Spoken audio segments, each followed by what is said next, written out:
This is BBC News. I'm Ben Mundy. The headlines at 8. The national living wage will increase to £9.50 per hour next April, with the government insisting it is enough for those struggling to meet the rising cost of living. An extra £1,000 a year for people on the national living wage is a really important protection against those pressures, and it helps to make sure that every family in the country where people are in work can really see that this is a government that's on their side. The UN warns millions of people in Afghanistan are facing starvation this winter. The BBC has found evidence that some families are even selling their children to get money for food. The desperation and the urgency of this situation is hard to put in words. There is no more time left to reach the people of Afghanistan.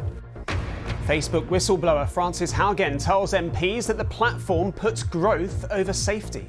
The real thing we're seeing here is Facebook accepting little tiny additions of harm, like when they weigh off how much harm is worth how much growth for us. But Facebook has told the BBC it has rules against harmful content and has halved the amount of hate speech on its site. The prevalence of hate speech on Facebook is less than 0.1%. That's less than 0.05%. And that's a result of the progress we've made in developing technology to find and remove that kind of content.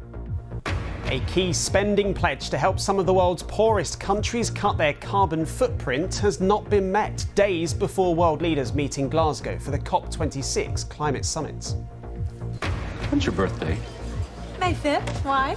Oh, I'm just making a list of people's birthdays. Oh, mine's December. Yeah, whatever. And tributes pour in for James Michael Tyler, who starred as Gunther in Friends and has died at the age of 59.